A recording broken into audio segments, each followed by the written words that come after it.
Hello friends, welcome to current news. दोस्तों, आज का हमारा टॉपिक है how to deal with China in future.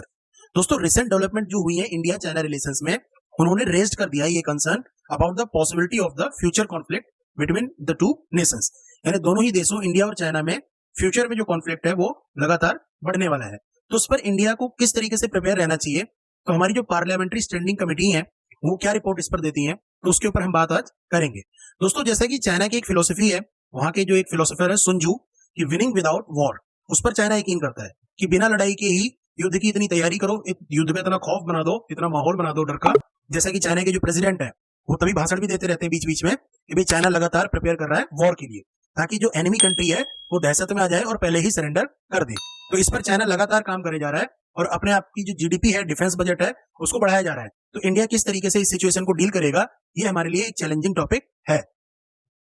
Friends, जैसे कि चाइना है, जो इंडिया का अरुणाचल प्रदेश है, उसको क्या कहता है, Zangnan part of Chinese territory.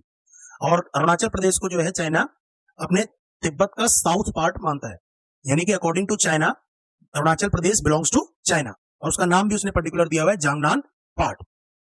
Friends, China की जो ड्यूअल फॉरेन पॉलिसी है कि एक तरफ तो चाइना के जो स्पोक पर्सन है वो भी फ्रांस में जाके स्टेटमेंट देते हैं कि we respect sovereign status of all ex Soviet states. मतलब जो भी यूएसएसआर से जो भी कंट्रीज अलग हुई थी उस टाइम पे जब डिसइंटीग्रेशन ऑफ यूएसएसआर हुआ था, तो उन कंट्रीज की जो है सोवरेनिटी की चाइना रेस्पेक्ट करता है। दूसरी तरफ चाइना इंडिया की सोवरेनिटी की बिल्कुल रेस्पेक्ट नहीं करता, भूटान की सोवरेनिटी की रेस्पेक्ट नहीं करता, इंडिया का और भूटान के साथ साथ जो चाइना के साथ चाइना का और जापान का कॉन्फ्लिक्ट है वो भी लगातार बढ़ता जा रहा है। यानी कि चाइना, ये जो चाइना है, इसकी जितनी भी नेबरिंग कंट्रीज हैं उनके साथ ज्यादातर के साथ जो इसका डिस्प्यूट है लगातार चलता जा रहा है, और चाइना अपने डिफेंस बजट को भी बढ़ाता जा रहा है। और चाइना ने भारत का जो जम्मू कश्मीर का अक्साई चीन का पार्ट है वो ऑलरेडी कैप्चर कर रखा है, और साथ में क्लेम करता रहता है अरुणाचल प्रदेश पर। अभी बीच में उसने अरुणाचल प्रदेश की जो 11 जगह हैं उसका चाइनीज लैंग्वेज में नाम भी दिया था। तो इस तरीके की जो प्रोवोकेशंस हैं चाइना लगातार क्रिएट करता जा रहा है इंडिया के लिए। तो इंडिया को चाइना से किस तरीके से डील करना है वो हमें इसमें देखना पड़ेगा कि क्या एक बेटर फ्यूचर स्ट्रेटजी इंडिया की हो सकती है टू टैकल विद चाइना।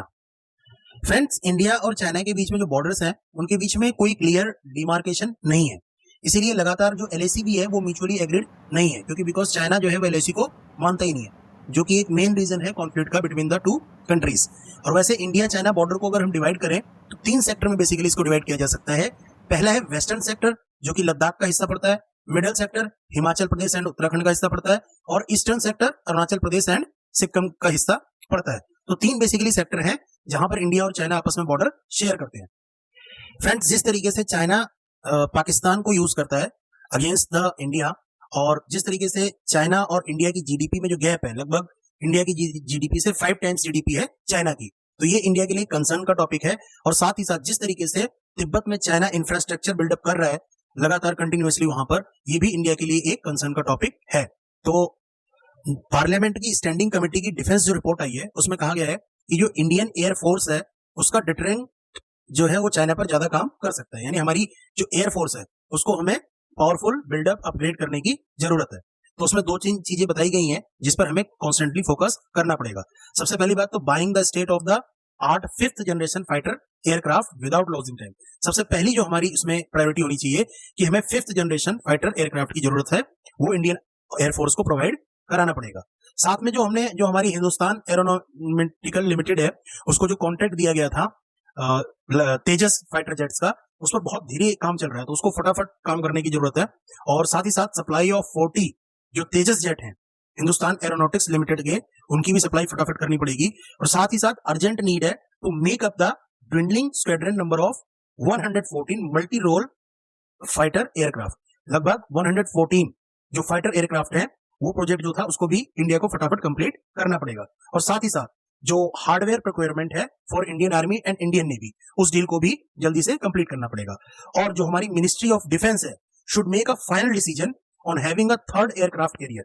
हमारे पास 2 ऑलरेडी एयरक्राफ्ट कैरियर, जो 3rd एयरक्राफ्ट कैरियर है उसकी जो डील है उसको भी फाइनलाइज करना पड़ेगा to enhance India's maritime capabilities, ताकि नेवी की जो कैपेबिलिटीज हैं जो इंडियन ओशियन वगैरह में हमारी जो सिक्योरिटी है उसको भी सुनिश्चित किया जा सके।